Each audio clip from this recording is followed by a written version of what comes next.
இவைகளுக்கு பின்பு பூமியின் 4 திசைகளிலும் 4 தூதர்கள் நின்று, பூமியின் மேலாவது சமுத்திரத்தின் மேலாவது ஒரு மரத்தின் மேலாவது காற்று அடையாதபடிக்கு பூமியின் 4 காற்றுகளையும் பிடித்திருக்க கண்டேன்.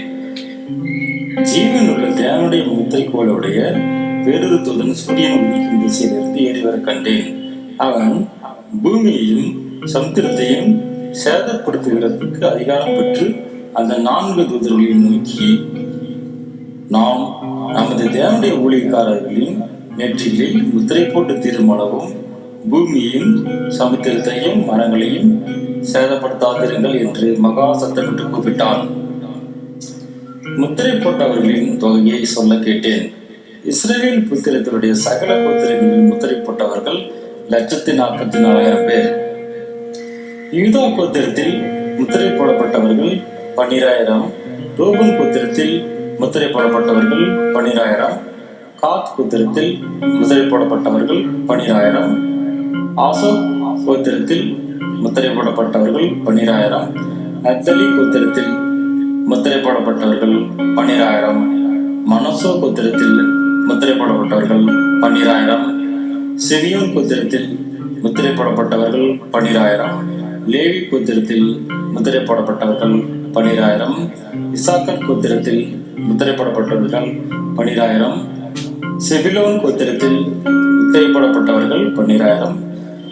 யோசேப்பு கோத்திரத்தில் முத்திரை போடப்பட்டவர்கள் 12,000. பென்யாமீன் கோத்திரத்தில் முத்திரை போடப்பட்டவர்கள் 12,000. இவைகளுக்கு பின்பு நான் பார்த்தபோது, இதோ சகல ஜாதிகளிலும் கோத்திரங்களிலும் ஜனங்களிலும் பாசைக்காரர்களிடம் வந்ததும் ஒருவனும் எண்ணக்கூடாததுமான திரளான கூட்டமாகிய ஜனங்கள் வெள்ளை அங்கிகளை பிரித்து தங்கள் கைகளில் குருத்தோர்களை பிடித்து சிங்காசனத்திற்கு முன்பாக ஆட்டுக்குட்டியானவருக்கு முன்பாகவும் இருக்க கண்டேன். அவர்கள் மகா சத்தமிட்டு, இரட்சிப்பின் மகிமை சிங்காசனத்தின் மேல் விட்டிருக்கிற எங்கள் தேவனுக்கும் ஆட்டுக்குட்டியானவருக்கும் உண்டாவதாக என்று ஆர்ப்பரித்தார்கள். தூதர்கள் யாவரும் சிங்காசனத்தையும் மூப்பர்களையும் 4 ஜீவன்களையும் சூழ நின்று சிங்காசனத்திற்கு முன்பாக முகங்குப்புற விழுந்து தேவனை தொழுது கொண்டு, ஆமென், எங்கள் தேவனுக்கும் துதியும் மகிமையும் ஜனமும் ஸ்தோத்திரமும் கனமும் வல்லமையும் பெலனும் சதா காலமும் உண்டாவதாக, ஆமென் என்றார்கள். அப்பொழுது மூப்பர்களில் ஒருவன் என்னை நோக்கி, வெள்ளை அங்கிகளை தரித்து இவர்கள் யார், எங்கிருந்து வந்தார்கள் என்று கேட்டான். அதற்கு நான், ஆண்டவனே, அது உமக்கே தெரியும் என்றேன். அப்பொழுது அவன், இவர்களில் மிகுந்த உபத்திரவிலிருந்து வந்தவர்கள். இவர்கள் தங்கள் அங்கிகளை ஆட்டுக்குட்டியானவருடைய இரத்தத்திலே தோய்த்து விடுத்தவர்கள். ஆனபடியால் இவர்கள் தேவனுடைய சிங்காசனத்திற்கு முன்பாக இருந்து இரவும் பகலும் அவருடைய ஆலயத்திலே அவரை சேவிக்கிறார்கள்.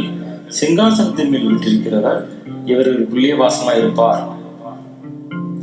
இவர்கள் இனி பசி அடைவதில்லை, இனி தாகம் அடைவதும் இல்லை, வெயிலாவது உஷ்ணமாவது இவர்கள் மேல் படுவதும் இல்லை.